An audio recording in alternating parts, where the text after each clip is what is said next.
Vlad, and I'm the first affirmative speaker. Contention 1. U.S. failure to act in Syria will damage U.S. credibility and Middle East relations, possibly escalating to a much bigger war. Subpoint A. There is significant evidence that chemical weapons have been used in Syria by Axel Sellstrom, United Nations team leader in chemical weapons investigation with a PhD from University of Gothenburg. Published August 27, 2013, accessed October 14, 2014.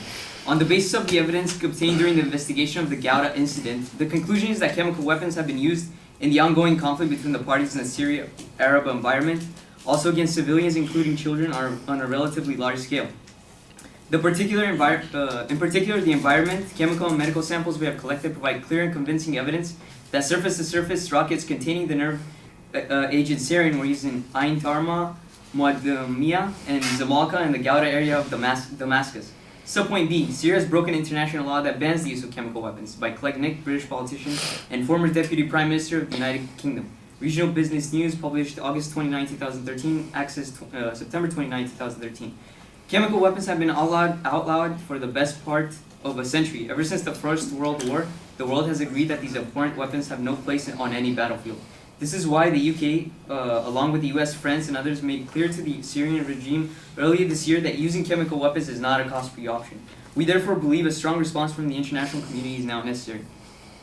Subpoint C. US credibility will be weakened if we fail to respond. By Jeb Galinkin, political writer for TheWeek.com, TheWeek.com. Published September 3, 2013, accessed September 7, 2013. This is not the language of humanitarian intervention. This is about credibility and, above all, deterrence. If the United States sets the red line and does nothing when it is passed, the country's ability to use verbal threats or promises, depending on how you look at it, to deter certain behavior will be dramatically weakened. Subpoint D. If U.S. leadership and world authority will be weakened and increase the chance of attack, it will increase the chance of an attack. By Mark Jacobson, Senior Advisor to the Truman Project, published in the Daily Beast on September 10, 2013, and accessed September 11, 2013. We must consider the damage to our standing in the world that would result from U.S. inaction. The loss of our authority and stature will have a direct impact on our ability to cultivate alliances and deter potential enemies in the future. Thus, our failure to respond to Assad's brutality is flouting of the laws of war. The moral imperative creates a new security threat by undermining our credibility in the international arena. Part of the job of being a superpower is maintaining credibility.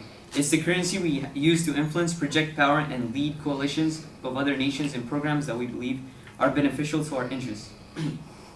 Subpoint E. Failing to act in Syria will embolden Iran to attack U.S. allies in the Middle East. By Barack Obama, President of the United States, published in the WhiteHouse.gov on September 10, 2013. If fighting spills beyond Syria's borders, these weapons could threaten allies such as Turkey, Jordan, and Israel. And a failure to stand against the use of chemical weapons would weaken prohibitions against other weapons of mass destruction, and embolden Assad's ally, Iran, which must decide whether to ignore international law by building a nuclear weapon or to take a more peaceful path. Contention 2. Our plan decreases the risk of losing American lives by ensuring safety and security to the United States and its allies. Subpoint A. Striking Syria would demonstrate U.S. leadership and authority by Barack Obama, United States President, published on CNN on September 10, 2013. This is not a world we should accept. This is what's at stake, and that is why, after careful deliberation, I determined that it is in the national interest of the United States to respond to the Assad regime use of chemical weapons through a targeted military strike. The purpose of this strike would be to deter Assad from using chemical weapons, to degrade his regime's ability to use them, and make clear to the world that we will not tolerate their use. Subpoint B. The United States can prevent Assad and other leaders from using these chemical weapons. By Barack Obama, United States President, published on CNN, September 10, 2013, accessed September 11, 2013. Even a limited strike will send a message to Assad that no other nation can deliver. I don't think we should remove another dictator with force. We learned that from Iraq, and doing so makes us responsible for all that comes next. But a targeted strike can make Assad or any other dictator think twice before using chemical weapons.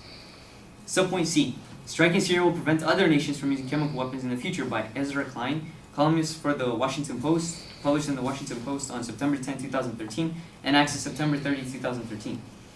The ban on chemical weapons use has worked extraordinarily well since World War II. That's meant fewer civilian deaths and fewer chemical weapons to fall into the hands of terrorists or rogue states. The ban is worth preserving, and bombing Assad will help preserve it. The goal here is to deter dictators in 2022 from using chemical weapons on a mass scale. I now stand up for cross-examination.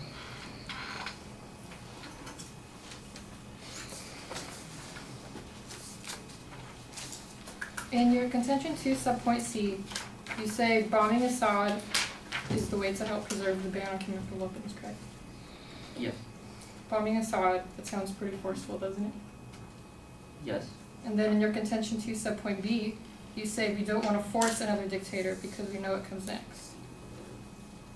Yeah, but So- it's a targeted strike. What I meant was we're not gonna remove him. We're just gonna strike and take down his military and missile capabilities to launch another chemical attack. So we're going to forcibly remove Assad, and then you say we know what comes next. That sounds like a disadvantage would come from this. No, I said bombing Assad. I didn't say remove. Bombing Assad, that's forcing him out of dictatorship. So your subpoint B and subpoint C kind of seem to contradict each other. Then because we know what comes next, could this be another terrorist attack, maybe 9/11 all over again, people will come after us? No. Why? That's what you're saying. We know No, what comes we're- next because no. of what happened in Iraq. No, what I'm saying is that we're bombing Assad to prevent other dictators from using chemical weapons. But then you're saying, okay, you're saying we don't want to force him. Where do I say? And your contention 2 subpoint B, we don't want to force him. No, I'm saying we shouldn't remove him with force, but we're bombing him in a targeted strike. And That's you what I'm just saying. said bombing is forcibly removing. Well, not exactly. It's not the same. It's not like we're stepping in and taking over the regime. Time.